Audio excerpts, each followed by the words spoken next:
Romanus interruptus. Sunbathing? Not on their watch. Picture this. You're on a pristine Mediterranean beach. The sun is shining brightly, the water is crystal clear, and the gentle sound of waves lapping against the shore is the perfect soundtrack to your day of relaxation. You've been looking forward to this moment for weeks, maybe even months. The hustle and bustle of daily life is a distant memory, and all you can think about is soaking up the sun and enjoying the peace and quiet. The year? Who cares? It's history. Whether it's 2,000 years ago or just yesterday, the allure of a perfect beach day remains timeless. The sands of time may shift, but the desire for a serene escape is eternal. You're finally getting some peace. The sun is warm. The waves are gentle. You close your eyes, letting the warmth of the sun envelop you, and for a moment, everything is perfect. The world fades away, and it's just you, the sun, and the sea. Suddenly, a giant Roman galley slams into the shore. The tranquility is shattered by the sound of wood creaking and waves crashing against the hull of the massive ship. You sit up, startled, as the once peaceful beach is transformed into a scene of chaos. Out pours a horde of toga-clad tourists, yelling in bad Greek and demanding olives. Your relaxing day? Ruined. Sound familiar? It should. These toga-wearing invaders are not just a figment of your imagination.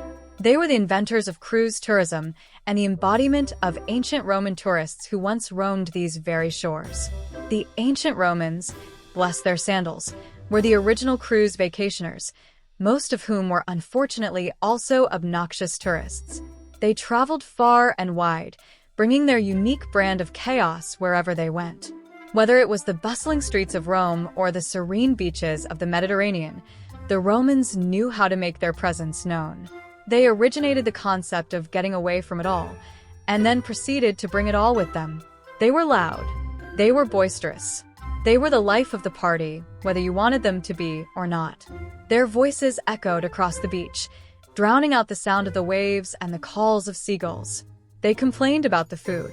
No matter where they went, the Romans had something to say about the local cuisine. It was too salty, too bland, too exotic. Nothing could compare to the flavors of home, and they made sure everyone knew it. They left their garbage everywhere.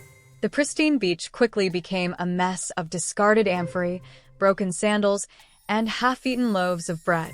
The Romans were not known for their tidiness, and their disregard for the environment was evident in the trail of debris they left behind. They even wrote on the walls. Graffiti was a favorite pastime of the Romans, and no surface was safe from their scribbles.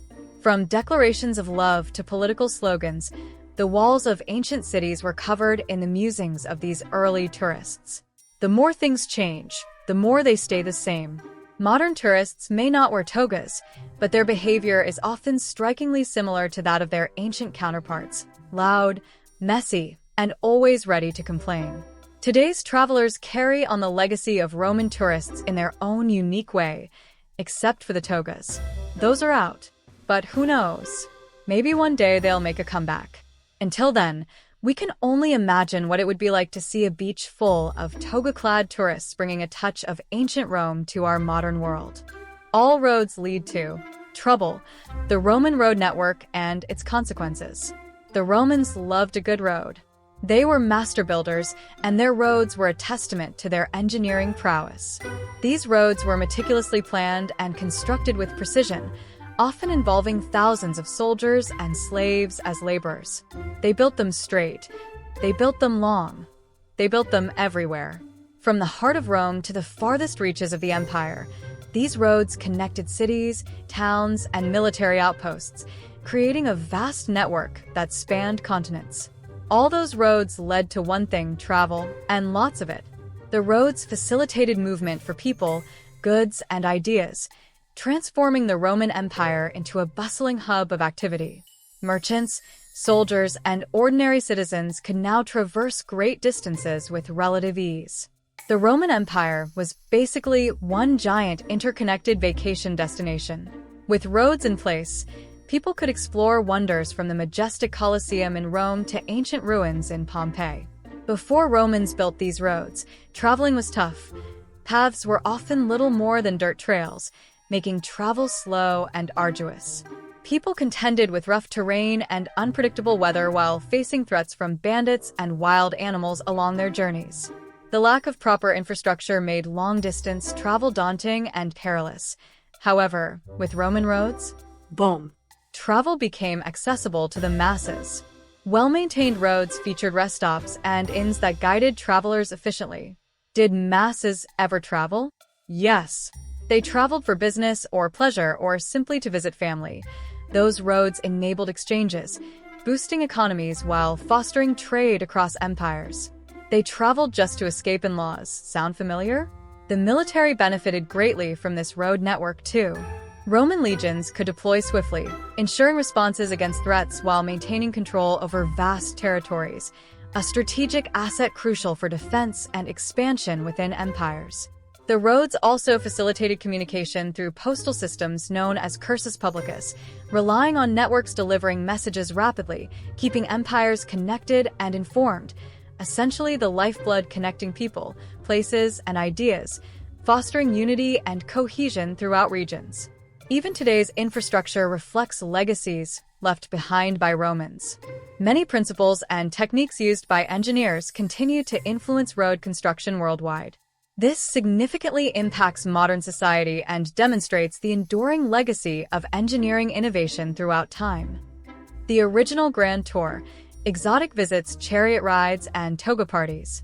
Imagine when showcasing wealth and status meant embarking on extravagant journeys across ancient worlds, instead of social media posts and luxury cars. This was the original Grand Tour for elite, truly wealthy Romans. The Grand Tour was not merely a vacation but a status symbol and rite of passage, which demonstrated sophistication and cultural knowledge. It was a chance to spend years traveling to cultural hotspots of antiquity with meticulously planned itineraries, which included the most famous and revered sites. The Grand Tour resembled a year-long Instagram story, with more togas and fewer filters, documenting travels not via smartphones but letters and sketches, which shared experiences with friends and family back home. As part of the tour, they visited Greece, which then, as now, was a must-see cradle of Western civilization. They immersed themselves in philosophy, art, and history, and marveled at the Parthenon, probably complaining that it wasn't as impressive as anticipated. Does this sound familiar? Swinging by Egypt, they gawked at the pyramids, definitely haggling for cheap camel rides, which offer glimpses of mysterious monuments and exotic cultures. They'd venture even further to Britannia, grumbling about the weather and lack of decent wine. This was the edge of the known world, with wild landscapes, unpredictable weather, and far removed from the comforts of Rome. They competed for who could have the most cultured and expensive vacation. These tours included lavish banquets and parties, and indulging in the finest foods and wines. They enjoyed entertainment ranging from music to gladiatorial games. However, education was also a key component, with traveling tutors teaching history, art, and philosophy in the places visited. The tour was therefore not simply leisurely trips, but essentially educational journeys which refined minds and manners. Another aspect was shopping, highlighting markets filled with exotic goods, fine silks, spices, intricate jewelry, and art. They brought back unique souvenirs showcasing travels and taste. While on tour, they communicated through letters which detailed experiences and maintained social standing. On returning home, the participants were celebrated for their journeys and shared stories and knowledge, which enriched social circles and further elevated their status. The Grand Tour transformed lives, combining luxury, education, and adventure, and created lifetime memories and influences on those undertaking the journeys. An ancient TripAdvisor, travel guides for discerning Romans. Of course, no Roman tourist would leave home without a trusty travel guide. Ancient lonely planets filled with essential information on where to find the best baths, which inns had the cleanest sheets, and how to avoid encounters with barbarians. These guides even contained reviews. Read accounts of Marcus Aurelius, who thought the Colosseum was touristy, or Livia Drusilla, who found the baths in Pompeii crowded. Some things never change. Romanus was here. Graffiti, souvenirs, and other tourist sins. Roman tourists. They mastered leaving marks on the world, literally. No ancient monument was safe from graffiti, crude drawings, and boastful inscriptions covering everything in sight.